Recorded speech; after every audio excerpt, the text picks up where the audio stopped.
جو وہ کسی کو دے سکے۔ ایسی حالت میں اگر کچھ لوگ ایسا کریں کہ ایک شخص کو جائز طور پر ملی ہوئی چیز کو اس سے چھیننے لگے تو گویا وہ خدا کے دیے کو چھین رہے ہیں، وہ خدا کے منصوبے کو باطل کرنا چاہتے ہیں۔ دنیا میں ایک شخص کو مکان ملے مگر کچھ لوگ اس کو بے گھر کرنے کی سازشیں کریں، اس کی معاش کا جائز انتظام ہو مگر لوگ اس کی معاشیات کو تباہ کرنے پر اتر آئیں، اس کو عزت کی زندگی حاصل ہو مگر لوگ اس کو بے عزت کرنے کی کارروائیاں کریں، وہ سکون و عافیت کے ساتھ اپنے ماحول میں رہ رہا ہو مگر لوگ اس کو جھوٹے مقدمات میں الجھا کر اس کے سکون کو غارت کرنے لگیں۔ ایسا ہر واقعہ خدا کے انتظام میں مداخلت ہے۔ یہ بے اختیار مخلوق کا ایسے خالق سے لڑنا ہے جو تنہا اور مکمل طور پر ہر قسم کا اختیار رکھتا ہے۔ ایسے واقعات کا مطلب یہ ہے کہ خدا نے چاہا مگر بندوں نے نہ چاہا۔ خدا نے اپنے فیصلے کے تحت تقسیم رزق کا ایک انتظام کیا مگر بندے اس تقسیم کو ماننے پر راضی نہ ہوئے۔ خدا کے مقابلے میں بندوں کی یہ سرکشی موجودہ دنیا میں بظاہر کامیاب نظر آتی ہے مگر یہ کامیابی صرف اس لیے ہے کہ موجودہ دنیا میں لوگوں کو امتحان کی آزادی حاصل ہے۔ جیسے ہی امتحان کی مدت ختم ہوگی، آدمی اپنے آپ کو اتنا بے زور پائے گا کہ اس کے پاس الفاظ بھی نہ ہوں گے کہ وہ کسی کے خلاف بولے، اس کے پاس دل بھی نہ ہوگا کہ کسی کو مل یا میٹ کرنے کا منصوبہ بنائے۔ موجودہ دنیا میں انسان کو آزادی حاصل ہے، یہاں کسی کے لیے یہ ممکن ہے کہ وہ خدا کے چاہے کو باطل کرے، وہ خدا کے تقسیم رزق کو کھنڈت کرنے کی کوشش کرے، مگر ایسے لوگوں کا حال اس وقت کیا ہوگا جب امتحان کی موجودہ آزادی ختم ہو چکی ہوگی، جب وہی ہوگا جو خدا چاہے اور وہ نہ ہو سکے گا جو خدا نہ چاہے۔ اس روز خدا کہے گا، میں دیتا ہوں جس کو چاہوں، اب جس کو کرنا ہے میرے چاہے کو باطل کرے۔ دولت کا فریب۔ کوالالمپور کے اخبار نیو اسٹریٹ ٹائمز کی اشاعت 28 جولائی 1984 میں خبر نظر سے گزری۔ ایک اطالوی نژاد امریکی کارپینٹر وینیرو پیگینو، جس کی عمر 63 سال ہے، وہ نیو یارک کے قریب رہتا ہے۔ وہ 8 سال سے بے روزگار تھا اور یونین کی پینشن سے اپنا کام چلا رہا تھا۔ اس کے پاس اتنی رقم بھی نہ تھی کہ اپنے مکان سے متصل زمین پر حسب منشا ٹماٹر کی کاشت کر سکے۔ مذکورہ کارپینٹر نے لاٹری کا ایک ٹکٹ خریدا۔ 27 جولائی 1984 کو اچانک اسے معلوم ہوا کہ اس کو اول انعام ملا ہے۔ یہ انعام $20 ملین تھا۔ یہ اب تک کے لاٹری انعاموں میں دنیا بھر میں سب سے بڑا انعام ہے۔ انعام کی خبر سب سے پہلے ٹیلی ویژن پر آئی۔ اس کے فوراً بعد اس کے لیے پریس کانفرنس کی گئی۔ اس نے اخبار نویسوں کو بتایا کہ خبر کو سن کر میں ششدر رہ گیا۔ میں بار بار اپنے نمبر کو اعلان شدہ نمبر سے ملا کر چیک کرتا رہا اور ابھی تک مجھے یقین نہیں ہے کہ یہ انعام مجھ کو ملا ہے۔ خبر سن کر وہ بھاگ کر اندر کمرے میں گیا اور اپنی بیوی کو جگا کر کہا کہ میرا خیال ہے کہ ہم لوگ کروڑ پتی ہو گئے ہیں۔ اس نے اخبار نویسیوں سے کہا کہ مجھ کو جو ضرورت تھی وہ میں نے پا لیا۔ میں نے اپنا مکان پا لیا، میں نے اپنے ٹماٹر پا لیے۔ دنیا میں آدمی کے پاس دولت ہو تو اس کا ہر کام پورا ہو جاتا ہے، اس لیے آدمی سمجھتا ہے کہ دولت سب کچھ ہے۔ دولت مل جائے تو آدمی سمجھتا ہے کہ اس نے سب کچھ پا لیا، حالانکہ سب کچھ پانا یہ ہے کہ آدمی آخرت میں خدا کی رحمتوں کو پالے۔ موت سے پہلے کی زندگی میں آدمی جن مسائل سے دوچار ہے، ان سے بالکل مختلف وہ مسائل ہوں گے جن سے آدمی موت کے بعد زندگی میں دوچار ہوگا۔ آج دولت کی اہمیت ہے، اس وقت ایمان اور عمل صالح کی اہمیت ہوگی۔ آج چیزیں بازار سے حاصل ہوتی ہیں، اس وقت تمام چیزیں خدا کی رحمت کے خزانے سے ملیں گی۔ آج مادی قوانین کے تحت آدمی کو جو مقام ملتا ہے، اس وقت اخلاقی قوانین یہ فیصلہ کریں گے کہ آدمی کو کیا ملے اور کیا نہ ملے۔ گھاٹے والا۔ قرآن میں ارشاد ہوا ہے، کہو کیا میں بتاؤں کہ اعمال کے اعتبار سے سب سے زیادہ گھاٹے میں کون لوگ ہیں؟ وہ لوگ جن کی کوششیں دنیا کی زندگی میں کھوئی گئیں اور وہ اسی خیال میں رہے کہ وہ اچھا کام کر رہے ہیں۔ یہ وہ لوگ ہیں جنہوں نے اپنے رب کی نشانیوں کا اور اس سے ملاقات کا انکار کیا، بس ان کے اعمال ضائع ہو گئے۔ ہم قیامت کے دن ان کے اعمال کا کچھ وزن قائم نہ کریں گے۔ الکہف۔ تمام محرومیوں میں سب سے زیادہ عجیب محرومی وہ ہے جبکہ آدمی کمائی کرے مگر اس کو اس کا حاصل نہ ملے، وہ مہینہ بھر محنت کرے مگر وہ کوئی تنخواہ نہ پائے، وہ تجارت میں اپنی ساری پونجی لگائے مگر اسے کچھ نفع حاصل نہ ہو، وہ ارمانوں کے ساتھ اپنا گھر بنائے مگر اس میں اس کو چین کے ساتھ رہنا نصیب نہ ہو۔ اگر کسی آدمی کے ساتھ ایسا حادثہ گزرے تو وہ بالکل بجھ کر رہ جاتا ہے، اس کے اعضاء شل ہو جاتے ہیں۔ اپنی محنت کے آخری نتیجے کو اپنی آنکھوں کے سامنے برباد ہوتے دیکھنا اتنا بڑا حادثہ ہے جس کو کوئی بھی شخص برداشت نہیں کر سکتا۔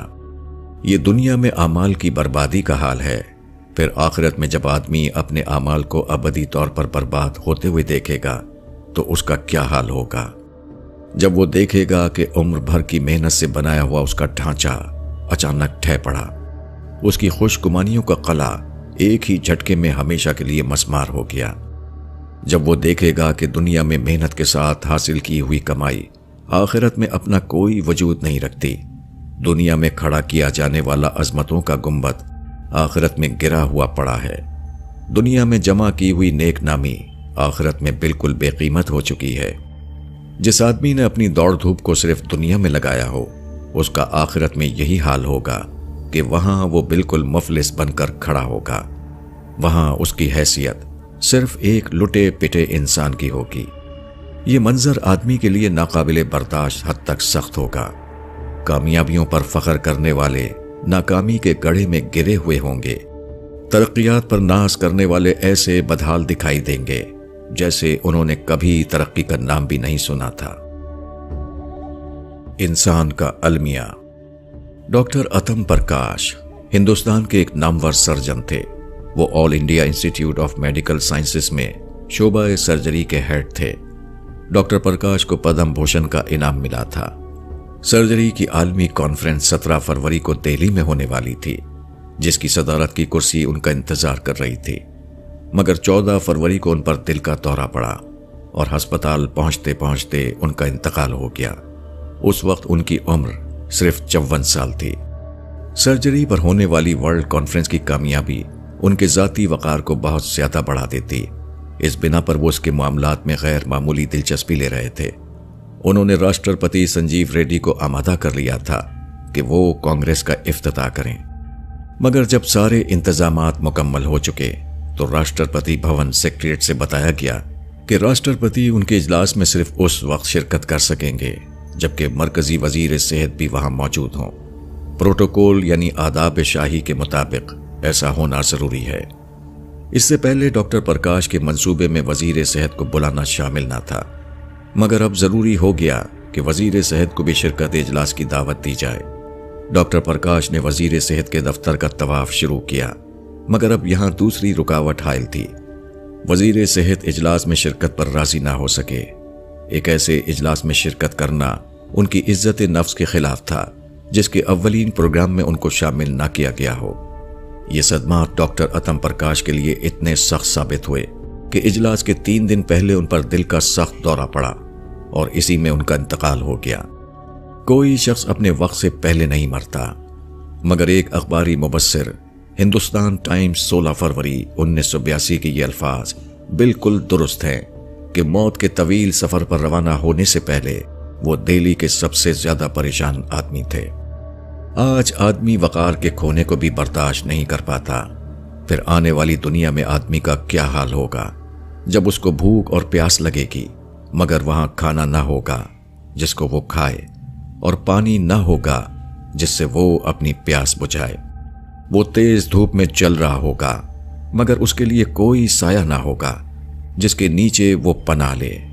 عذاب اس کو چاروں طرف سے گھیرے ہوئے ہوگا مگر وہاں کوئی مددگار نہ ہوگا جو اس کی مدد کو پہنچے۔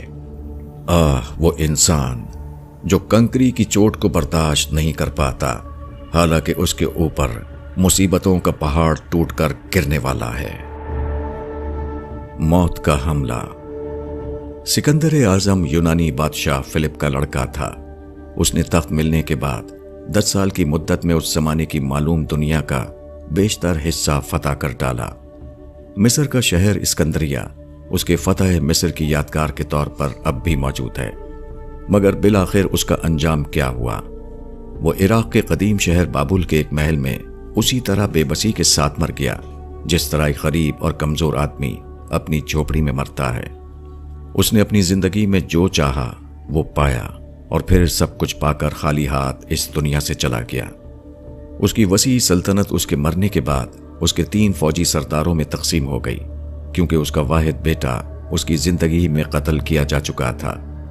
سکندر کی عظمت کا یہ حال تھا کہ جولیس سیزر ایک بار اسپین میں سکندر کے مجسمے کے سامنے سے گزرا تو اس کو دیکھ کر وہ بے اختیار رونے لگا۔ اس نے کہا کہ سکندر نے جو فاتحانہ کارنامے 10 برس کی مدت میں انجام دیے، اس کا 10واں حصہ بھی میں اب تک انجام نہ دے سکا۔ سکندر مخالفت کو بالکل برداشت نہیں کرتا تھا۔ اس کا نظریہ تھا کہ مخالفت شروع ہوتے ہی اس کو فوراً کچل دینا چاہیے۔ کہا جاتا ہے کہ سکندر کی غیر معمولی فتوحات کا باعث اس کی برق رفتاری تھی۔ اچانک پہنچ کر دشمن کو دبوچ لینے کی صلاحیت اس کے اندر دنیا کے تمام جنرلوں سے زیادہ تھی، مگر موت اس سے بھی زیادہ تیز رفتار ثابت ہوئی۔ 13 جون 323 قبل مسیح کو جب موت اس کے اوپر حملہ آور ہوئی تو اس کے لیے اس کے سوا کوئی چارہ نہ تھا کہ وہ اپنے آپ کو بالکل بے بسی کے ساتھ موت کے حوالے کر دے۔ موت اس لیے آتی ہے کہ وہ انسان کو بتائے کہ وہ خدا کے آگے کس قدر بے بس ہے۔ آدمی ہر روز اپنے چاروں طرف موت کے واقعات کو دیکھتا ہے، مگر وہ اس سے کوئی سبق نہیں لیتا۔ وہ زندگی کی اس سب سے بڑی حقیقت کو بھولا رہتا ہے، یہاں تک کہ موت آ کر اس سے خود اس مہلت کو چھین لیتی ہے کہ وہ سوچے اور اس سے سبق لے۔ موت آدمی کے لیے سب سے بڑا سبق ہے، مگر موت سے آدمی سب سے کم جو چیز لے رہا ہے وہ یہی ہے 5 سیکنڈ کا فاصلہ۔ 2 جون 1979 کو راقم الحروف میرٹھ میں تھا۔ شام کا وقت تھا۔ میں اور مولانا شکیل احمد قاسمی صاحب بازار کی سڑک پر ایک ساتھ جا رہے تھے۔ اس کے بعد اچانک ایک واقعہ ہوا۔ ہمارے سامنے ایک مکان کے آگے کا حصہ دھماکے کے ساتھ گر پڑا۔ اینٹ اور پتھر سڑک پر ڈھیر ہو گئے۔ اس وقت ہم دونوں جائے حادثہ پر بمشکل 5 سیکنڈ کی مسافت پر تھے۔ اگر ہم 5 سیکنڈ آگے ہوتے یا مکان 5 سیکنڈ بعد گرتا تو یقیناً ہم دونوں اس کی زد میں آ جاتے۔ ہمارا سفر شاید درمیان میں ہی ختم ہو جاتا، جس کی منزل ہم نے بہت آگے سمجھ رکھی تھی۔ میں نے سوچا آدمی اور اس کی موت کے درمیان صرف 5 سیکنڈ کا فاصلہ ہے۔ کسی بھی آدمی کے لیے ہر آن یہ اندیشہ ہے کہ اس کا 5 سیکنڈ کا سفر پورا ہو جائے اور اچانک وہ اپنے آپ کو دوسری دنیا میں پائے۔ آدمی اگر اچھی طرح اس بات کو جان لے کہ اس کے اور موت کے درمیان صرف 5 سیکنڈ کا فاصلہ ہے تو اس کی دنیا بالکل بدل جائے۔ وہ ایک اور ہی قسم کا انسان بن جائے۔ وہ دنیا میں رہتے ہوئے آخرت میں جینے لگے۔ زندگی کا راز یہ ہے کہ آدمی اس بات کو جان لے کہ وہ ہر وقت موت کے کنارے کھڑا ہوا ہے۔ ایسی موت جس کے بعد آدمی حدیث کے الفاظ میں یا تو جنت کے باغوں میں سے ایک باغ میں داخل ہو جاتا ہے یا دوزخ کے گڑھوں میں سے ایک گڑھے میں جا گرتا ہے۔ آدمی کا ہر قدم اس کو 2 انتہائی انجام میں سے کسی ایک انجام کے قریب پہنچا رہا ہے، مگر انسان اتنا بے حس بنا ہوا ہے کہ اس کو اس کی خبر نہیں۔ لوگ جھوٹی خدا پرستی پر بھروسہ کیے ہوئے ہیں، حالانکہ آخرت میں صرف حقیقی خدا پرستی کسی شخص کے کام آئے گی۔ حقیقی خدا پرستی یہ ہے کہ آدمی اس طرح اللہ سے ڈرنے لگے کہ وہ اس کے ذہن پر چھا جائے، وہ اس کے صبح و شام کا نگراں بن جائے۔ وہ جو کچھ کرے یہ سمجھ کر کرے کہ وہ خدا کے سامنے ایسا کر رہا ہے، اس کو دنیا سے زیادہ آخرت کی فکر ستانے لگے۔ ناتمام کہانی۔ مسٹر پی این پھاٹک ایک بے حد محنتی آدمی تھے۔ وہ انگریزی اخبار ہندوستان ٹائمز نئی دہلی میں ایک معمولی ملازم کے طور پر 1958 میں داخل ہوئے اور آخر میں اس کے کمپوزنگ شعبے کے ڈپٹی سپرنٹینڈنٹ بن گئے۔ وہ غالباً مزید ترقی کرتے، مگر 27 دسمبر 1984 کو حرکت قلب بند ہونے سے ان کا انتقال ہو گیا۔ مرنے کے وقت ان کی عمر صرف 50 سال تھی۔ ہندوستان ٹائمز 28 دسمبر 1984 میں ان کی اچانک موت کی خبر دیتے ہوئے یہ الفاظ درج ہیں کہ وہ اپنے موجودہ عہدے پر محض سخت محنت کے ذریعے پہنچے تھے۔ مسٹر پھاٹک نے الہ آباد میں تعلیم حاصل کی۔ اس کے بعد چند سال تک وہ ٹائمز آف انڈیا اور انڈین ایکسپریس میں رہے۔ اس کے بعد 1958 میں وہ ہندوستان ٹائمز کے عملے میں داخل ہوئے۔ یہاں انہیں جم کر کام کرنے اور محنت کرنے کا موقع ملا۔ 25 سال محنت کے بعد وہ اخبار میں ایک بڑے عہدے پر پہنچ گئے، مگر ابھی وہ اس عہدے پہ جمے بھی نہیں تھے کہ اچانک موت کا وقت آ گیا۔ یہ ایک مثال ہے جو بتاتی ہے کہ موجودہ دنیا میں انسان کیسے عجیب المیے سے دوچار ہے۔ انسان بے پناہ محنت کرتا ہے، وہ اپنی پوری طاقت خرچ کر کے ترقی کے اعلیٰ مقام پر پہنچتا ہے، مگر اپنی کوششوں کے آخری انجام سے فائدہ اٹھانے کا ابھی آغاز بھی نہیں ہوتا کہ اس کی موت آ جاتی ہے۔ زندگی کا یہ خاتمہ کتنا دردناک ہے، مگر کوئی شخص اس پر غور نہیں کرتا۔ ہر آدمی دوبارہ اسی دردناک کہانی کو لکھنا چاہتا ہے جس کو اس کے پیشروں نے لکھنا چاہا تھا، اور وہ اس کو لکھنے میں کامیاب نہ ہوا۔ تمام انسانوں کی کہانی نامکمل کہانی ہے، مگر کوئی نہیں جس کو یہ سوال بے چین کرے کہ اس کا راز کیا ہے اور وہ کون سا طریقہ ہے جس کو اختیار کر کے انسان کی کہانی مکمل کہانی بن سکے۔ ہر انسان اس دنیا میں ایک ناتمام کہانی ہے۔ ہر انسان اپنی منزل پر پہنچ کر اچانک بے منزل ہو جاتا ہے۔ زندگی کی یہ بے انجامی کیسی عجیب ہے، اور اس سے زیادہ عجیب یہ ہے کہ کسی کو اپنی بے انجامی کی فکر نہیں۔ موت کو یاد کرو۔ کچھوا 500 سال تک زندہ رہتا ہے، درخت 1000 سال تک زمین پر کھڑا رہتا ہے، پہاڑ اور دریا کروڑوں سال تک اپنی شان کو باقی رکھتے ہیں، مگر انسان کی عمر 50 سال یا 100 سال سے زیادہ نہیں۔ انسان جو بظاہر تمام مخلوقات میں سب سے زیادہ اشرف اور افضل ہے، وہ سب سے کم زندگی پاتا ہے۔ اس سے بھی زیادہ عجیب بات یہ ہے کہ یہ مختصر زندگی بھی ناکامیوں کی ایک مسلسل داستان کے سوا اور کچھ نہیں۔ آدمی کی زندگی غم اور دکھ سے اتنی زیادہ بھری ہوئی ہے کہ خوشی کے لمحات غفلت کی چند جھلکیوں سے زیادہ حقیقت نہیں رکھتے۔ بیماری، حادثہ، بڑھاپا، امیدوں کی مسلسل پامالی کا نام زندگی ہے، اور بالآخر اس قسم کے دردناک ایام گزارتے ہوئے ایک دن موت کے آگے شکست کھا جانا۔ ایک غریب کو یہ حسرت ہوتی ہے کہ اس کے پاس بڑا مکان نہیں، اس کے پاس ضروریات زندگی کے لیے کافی پیسہ نہیں، مگر دوسری طرف ان لوگوں کا حال بھی بہت زیادہ مختلف نہیں جن کو ایک غریب آدمی رشک کی نظر سے دیکھتا ہے۔ دولت مند آدمی کے لیے پیسہ ہونا اس سے زیادہ بڑے مسائل پیدا کرتا ہے جو غریب کو پیسہ نہ ہونے کی صورت میں نظر آتے ہیں۔ ایک مشہور آدمی جس کے گرد انسانوں کی بھیڑ لگی ہوئی ہو، اندر سے اس قدر بے چین ہوتا ہے کہ رات کو گولی کھائے بغیر اسے نیند نہیں آتی۔ غرض اس دنیا میں ہر آدمی دکھی ہے، کوئی ایک صورت میں اور کوئی دوسری صورت میں۔ بالفرض کوئی شخص ناموافق حالات سے بچ جائے اور اس خوش قسمتی کو حاصل کر لے جس کو سکھ اور چین کہتے ہیں، تب بھی کتنے دن تک؟ اگر کوئی شخص اتفاقی اسباب کے تحت خوشیوں کا خزانہ اپنے گرد جمع کر لے تو وہ بھی بس صبح سے شام تک کے لیے ہوگا۔ اس کے بعد اچانک موت کا بے رحم فرشتہ آئے گا اور اس کو اس طرح پکڑ لے گا کہ نہ اس کی دولت اس کو بچا سکے گی اور نہ اس کی فوج۔ ہوائی جہاز کے مسافر پر بھی موت اسی طرح قابو پا لیتی ہے جس طرح ایک پیدل چلنے والے آدمی پر۔ وہ عالی شان محلوں میں بھی اسی طرح فاتحانہ داخل ہو جاتی ہے جس طرح ایک ٹوٹے پھوٹے مکان میں۔ موت آدمی کی سب سے بڑی مجبوری ہے۔ موت آدمی کو یاد دلاتی ہے کہ وہ آج سے اوپر اٹھ کر سوچے، وہ کامیابی کو زندگی کے اس پار تلاش کرے۔ کامیاب وہ ہے جو موت سے یہ سبق لے لے۔ جو شخص یہ سبق لینے سے محروم رہے، اس کی خوشیوں کے چراغ بہت جلد بجھ جائیں گے۔ وہ اپنے آپ کو ایک ایسے بھیانک اندھیرے میں پائے گا جہاں وہ ابد الآباد تک ٹھوکریں کھاتا رہے اور کبھی اس سے نکل نہ سکے۔ جب موت ذہنی طلسم کو توڑ دے گی۔ ایران میں فروری 1979 میں شاہ مخالف عناصر غالب آ گئے۔ اس کے بعد خفیہ انقلابی عدالتیں قائم ہوئیں۔ سرسری سماعت کے بعد ان افسروں کو گولی مار کر ہلاک کیا جانے لگا جنہوں نے شاہ کے حکم کی تعمیل میں شاہ مخالف عناصر کو کچلنے کی کوشش کی تھی۔ اس سلسلے میں جو خبریں آ رہی ہیں ان میں بڑی عبرت کا سامان ہے۔ جنرل ربی شاہ خفیہ پولیس سادات میں اعلیٰ افسر تھے۔ 9 اپریل 1979 کو تہران میں ان کو گولی مار کر ہلاک کر دیا گیا۔ ایران کی نئی انقلابی حکومت میں ان پر مقدمہ چلایا گیا تھا۔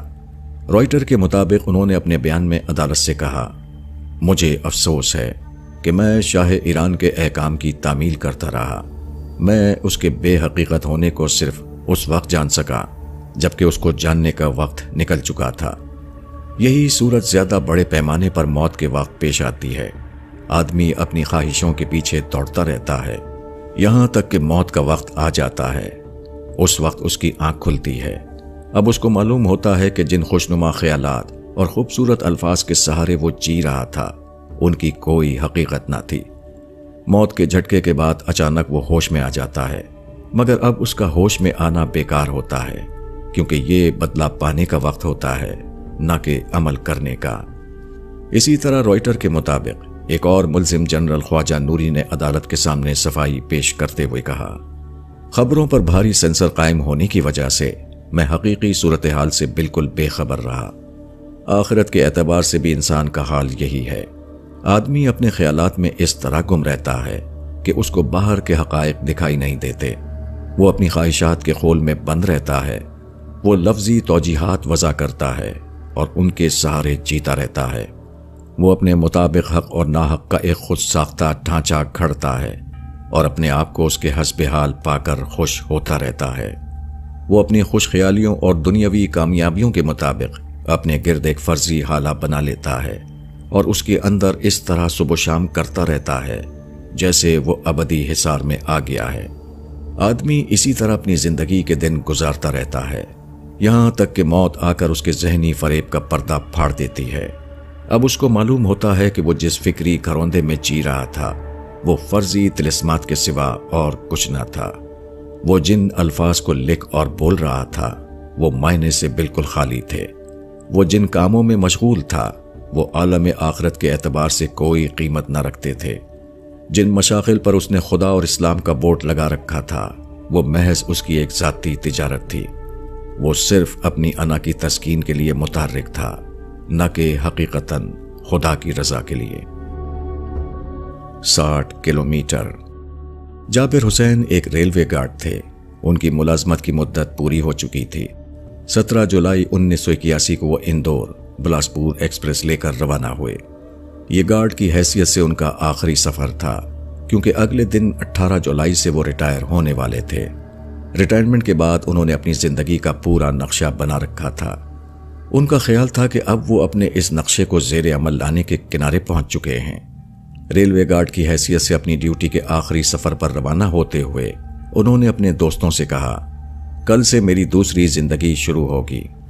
یہ سفر جابر حسین کے لیے واقعی آخری سفر تھا اور اس کے بعد ہی ان کی دوسری زندگی شروع ہو گئی، مگر اس معنی میں نہیں جس میں کہ انہوں نے سمجھا تھا، بلکہ کسی اور معنی میں۔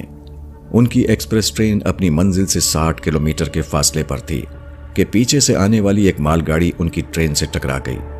گارڈ کا ڈبہ چکنا چور ہو گیا۔ جابر حسین فوراً ہلاک ہو گئے۔ ایک ریلوے افسر نے اس حادثے پر تبصرہ کرتے ہوئے کہا، جابر حسین نے اگر 60 کلومیٹر اور طے کر لیا ہوتا تو ریلوے ملازم کی حیثیت سے ان کا سفر پورا ہو جاتا۔ انڈین ایکسپریس، 18 جولائی 1981۔ یہی اس دنیا میں ہر آدمی کا حال ہے۔ ہر آدمی اپنی زندگی کو لمبی تصور کیے ہوئے ہے۔ وہ سمجھتا ہے کہ اس کا سفر 60 کلومیٹر کے بعد پورا ہوگا، مگر موت کا فرشتہ اس کو 60 کلومیٹر سے پہلے ہی پکڑ لیتا ہے۔ ہر آدمی موجودہ دنیا میں اپنی کل کی تعمیر کا ایک نقشہ لیے ہوئے ہے، مگر اچانک موت آ کر اس کو بتاتی ہے کہ اس کی کل اس دنیا میں شروع نہیں ہوتی جہاں 17 جولائی کے بعد 18 جولائی اور 18 جولائی کے بعد 19 جولائی کی تاریخیں آتی ہیں، بلکہ اس کی کل اس ابدی دنیا میں شروع ہوتی ہے جہاں دنیا کے کیلنڈر لپیٹ کر رکھ دیے جاتے ہیں۔ آدمی جہاں اپنے سفر کو ختم سمجھ رہا ہے وہیں سے اس کے حقیقی سفر کا آغاز ہوتا ہے۔ کیسا عجیب! کرناٹک کے گورنر مسٹر گووند نارائن کی لڑکی نندنی کی عمر ابھی صرف 38 سال تھی کہ 16 ستمبر 1981 کو نئی دہلی میں اس کا انتقال ہو گیا۔ ایک ہنستی ہوئی زندگی اچانک خاموش ہو گئی۔ نندنی بہت ذہین اور تندرست تھی۔ اس کی تعلیم خالص انگریزی طرز پر ہوئی۔ اس کے بعد اس نے امریکہ سے جرنلزم یعنی صحافت کی ڈگری حاصل کی۔ وہ ہندوستان ٹائمز میں سینئر رپورٹر تھی۔ اپنی مختلف خصوصیات کی وجہ سے نندنی اپنے اخباری ساتھیوں کے درمیان بہت مقبول تھی۔ اس کے ایک ساتھی کے الفاظ میں نندنی کی زندگی کا نظریہ یہ تھا، وہ زندگی سے آخری حد تک پیار کرتی تھی اور زندگی کے ساتھ آخری حد تک رہنا چاہتی تھی۔ نندنی کی وفات پر اس کے ساتھی رپورٹروں نے ایک یادداشت ہندوستان ٹائمز 17 ستمبر 1981 میں شائع کی۔ اس یادداشت کے خاتمے پر وہ لکھتے ہیں، نندنی کی موت اس حقیقت کی ایک بے رحم یاد دہانی ہے کہ ہر آدمی کا ایک بے حد مقرر وقت ہے۔ کیسی عجیب بات ہے، ایک جیتی جاگتی زندگی اچانک بجھ جاتی ہے، ایک ہنستا ہوا چہرہ ایک لمحے میں اس طرح ختم ہو جاتا ہے جیسے کہ وہ مٹی سے بھی زیادہ بے قیمت تھا۔ حوصلوں اور تمناؤں سے بھری ہوئی ایک روح دفعتاً اس طرح نظر سے ہٹا دی جاتی ہے جیسے اس کے حوصلوں اور تمناؤں کی کوئی حقیقت ہی نہ تھی۔ زندگی کس قدر بامعنی ہے، مگر اس کا انجام اس کو کس قدر بے معنی بنا دیتا ہے۔ آدمی بظاہر کتنا آزاد ہے، مگر موت کے سامنے وہ کتنا مجبور نظر آتا ہے۔ انسان اپنی خواہشوں اور تمناؤں کو کتنا زیادہ عزیز رکھتا ہے، مگر قدرت کا فیصلہ اس کی خواہشوں اور تمناؤں کو کتنی بے رحمی سے کچل دیتا ہے۔ آدمی اگر صرف اپنی موت کو یاد رکھے تو وہ کبھی سرکشی نہ کرے۔ کامیاب اجتماعی زندگی کا واحد راز یہ ہے کہ آدمی اپنی حد کے اندر رہنے پر راضی ہو جائے، اور موت بلا شبہ اس حقیقت کی سب سے بہتر اور سب سے بڑی معلم ہے۔ موت کا مرحلہ۔ موت کا لمحہ تمام قابل قیاس اور ناقابل قیاس لمحات سے زیادہ شدید ہے۔ ہر دوسری مصیبت جس کے لیے آدمی پریشان ہوتا ہے، اس مصیبت کے مقابلے میں ہیچ ہے جو موت کی صورت میں اس کے سامنے آنے والی ہے۔ موت زندگی کے سخت ترین مرحلے کی طرف سفر ہے۔ یہ کامل بے اختیاری، کامل بے سر و سامانی اور کامل بے مددگاری کے مرحلے میں داخل ہونا ہے۔ دنیا کی ہر تکلیف کی ایک حد ہوتی ہے۔ موت ہم کو ایک ایسی دنیا میں داخل کر دیتی ہے جس کی تکلیفوں اور مصیبتوں کی کوئی حد نہیں۔ موجودہ دنیا میں بھی آدمی با اعتبار حقیقت اسی حال میں ہے۔ انسان اپنی ذات کے اعتبار سے اتنا کمزور ہے کہ وہ معمولی ناخوشگواری کو بھی برداشت نہیں کر سکتا۔ ایک سوئی کا چبھنا، ایک دن کی بھوک پیاس، چند دن کے لیے نیند نہ آنا بھی اس کے پورے وجود کو تڑپا دیتا ہے۔ تاہم موجودہ دنیا میں اس کو اس کی ضرورت کے مطابق تمام چیزیں حاصل ہیں، اس لیے وہ اپنی بے چارگی کو بھولا رہتا ہے، وہ اپنی حقیقت سے نا آشنا رہتا ہے۔ اگر آدمی سے موجودہ دنیا چھین لی جائے، جہاں پانی اور غذا ہے، جہاں ہوا اور روشنی ہے، جہاں فطرت کی قوتوں کو مسخر کر کے تمدن بنانے کے امکانات ہیں، اگر موجودہ دنیا آدمی سے چھین لی جائے تو خلا کے کسی دوسرے مقام پر وہ اپنے لیے اس قسم کی ایک اور دنیا کی تخلیق نہیں کر سکتا۔ اس کے بعد اس کا انجام اس کے سوا کچھ نہ ہوگا کہ وہ اندھیرے میں بھٹکتا رہے۔ دنیا میں آدمی پر مصیبت پڑتی ہے تو وہ آہ و واویلا کرتا ہے، لیکن اگر وہ آنے والے دن کو جانے تو وہ کہے گا کہ خدایا جو کچھ بیت رہا ہے اس سے کہیں زیادہ سخت ہے وہ جو بیتنے والا ہے۔ دنیا میں آدمی کو عزت اور آرام حاصل ہو تو وہ فخر اور گھمنڈ میں مبتلا ہو جاتا ہے، لیکن اگر وہ آنے والے لمحات کو جانے تو وہ کہہ اٹھے گا کہ خدایا اس عزت اور آرام کی کوئی حیثیت نہیں اگر آنے والے طویل تر مرحلے میں وہ باقی نہ رہے۔ موت ہماری زندگی کا خاتمہ نہیں، وہ ایک نئے مرحلہ حیات کا آغاز ہے۔ یہ نیا مرحلہ کسی کے لیے تمام مصیبتوں سے زیادہ بڑی مصیبت کا آغاز ہوگا، اور کسی کے لیے تمام راحتوں سے زیادہ بڑی راحت کا دروازہ۔ موت کے دروازے پر۔ موت کا مرحلہ سب سے زیادہ یقینی مرحلہ ہے جس سے آدمی کو لازماً گزرنا ہے۔ یہ تو ممکن ہے کہ کسی کو زندگی نہ ملے، مگر جس کو زندگی ملی اس کے لیے موت کا آنا لازمی ہے۔ ہر آدمی جو زندہ ہے وہ ایک روز مرے گا۔ ہر آدمی جو دیکھتا اور بولتا ہے یقیناً ایک روز اس کی آنکھ بے نور ہوگی اور اس کا بولنا بند ہو جائے گا۔ ہر آدمی پر وہ وقت آنا ہے جبکہ وہ موت کے دروازے پر کھڑا کر دیا جائے۔ اس وقت اس کے پیچھے دنیا ہوگی اور اس کے آگے آخرت۔ وہ ایک ایسی دنیا کو چھوڑ رہا ہوگا جہاں وہ دوبارہ کبھی نہیں آئے گا، اور ایک ایسی دنیا میں داخل ہو رہا ہوگا جس سے اس کو کبھی نکلنا نصیب نہ ہوگا۔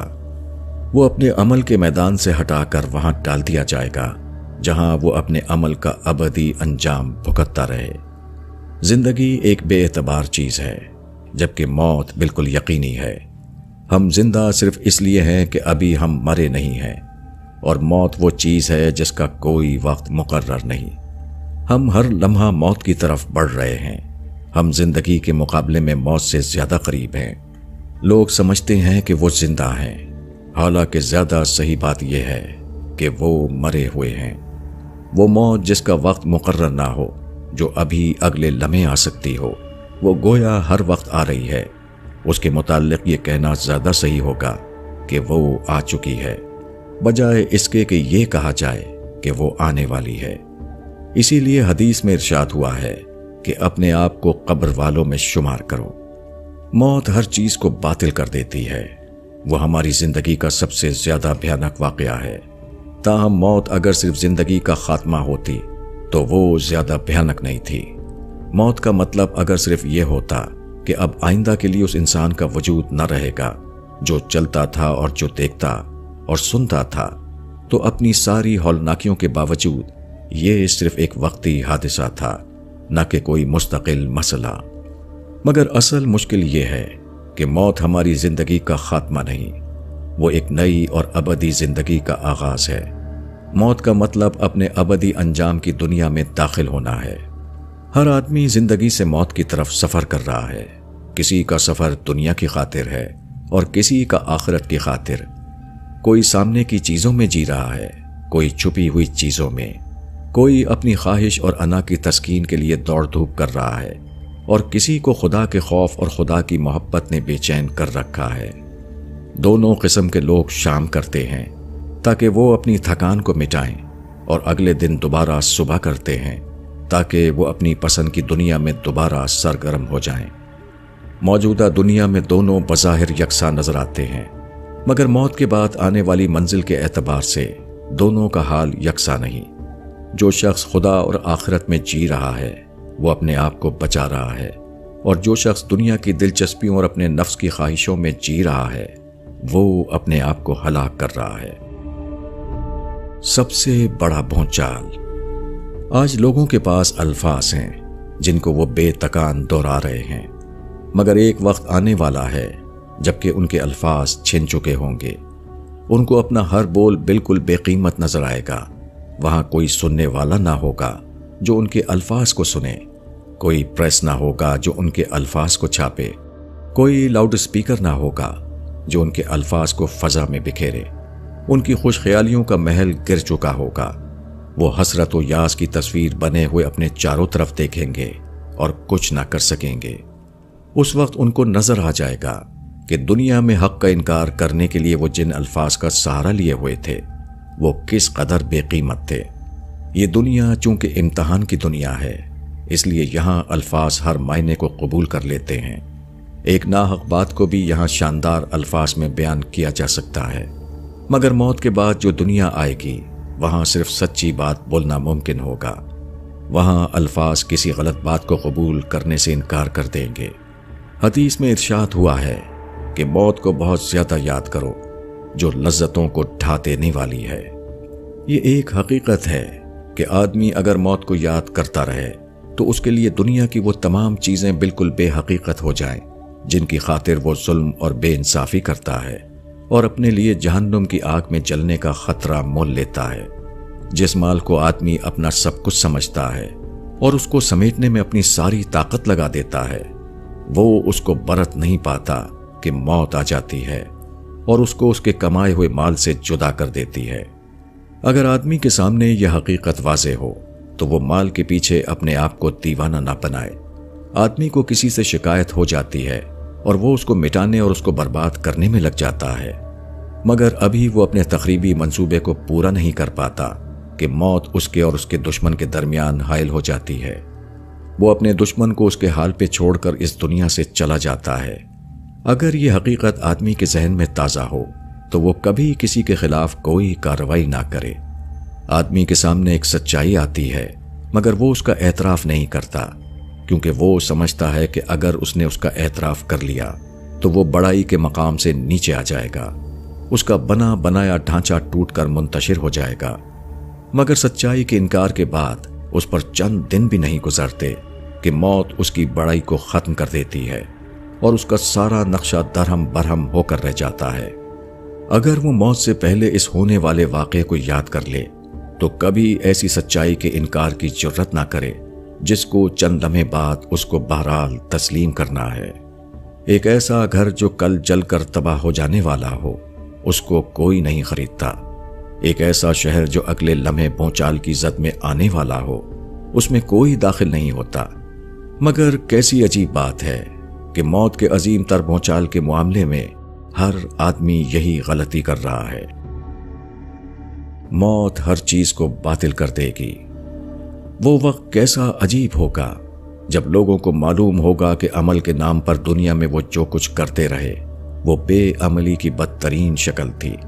لوگ دنیا میں اپنے آپ کو اوپر اٹھا کر فخر کرتے رہے، حالانکہ ان کے لیے قابل فخر بات یہ تھی کہ وہ اپنے آپ کو اللہ کے حکم کے آگے جھکا دیں۔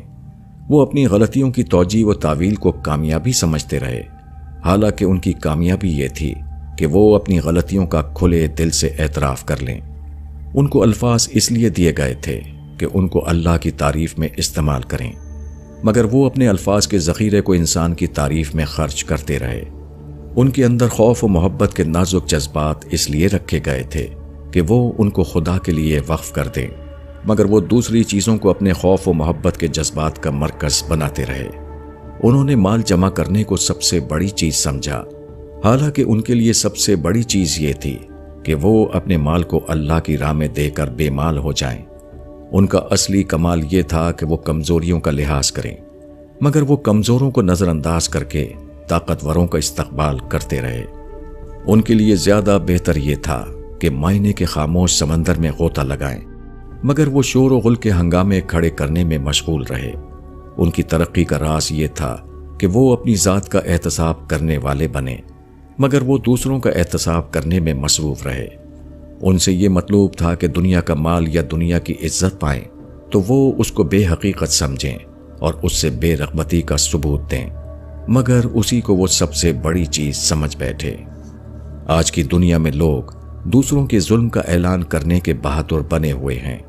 اس وقت لوگوں کا کیا حال ہوگا جب ان کو معلوم ہوگا کہ اصل بہادری یہ تھی کہ وہ خود اپنے ظلم کو جاننے کے بہادر بنے۔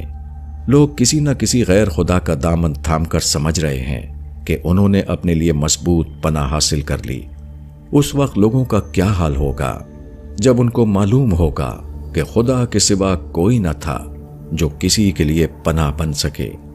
لوگ الفاظ بول کر اپنے آپ کو بری الذمہ سمجھتے ہیں۔ اس وقت لوگوں کا کیا حال ہوگا جب ان کو معلوم ہوگا کہ یہ صرف حقائق تھے جو کسی کو بری الذمہ کر سکتے تھے۔ لوگ دنیا کے اسباب کو اکٹھا کر کے مطمئن ہیں کہ جو کچھ ان کو پانا تھا وہ انہوں نے پا لیا۔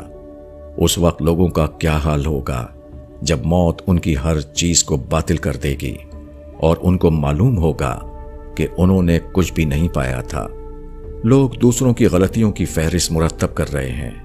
اس وقت لوگوں کا کیا حال ہوگا جب فرشتے خود ان کی غلطیوں کی فہرست ان کے سامنے پیش کریں گے۔ لوگ زندگی کو اصل مسئلہ سمجھے ہوئے ہیں۔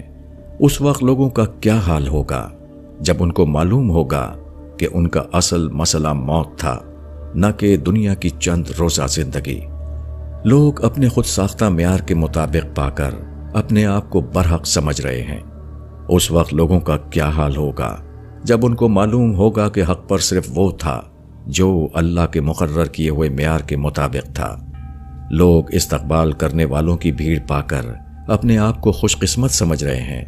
اس وقت لوگوں کا کیا حال ہوگا جب ان کو معلوم ہوگا کہ خوش قسمت صرف وہ تھا جس کے استقبال کے لیے اللہ اور اس کے فرشتے اس کا انتظار کر رہے تھے۔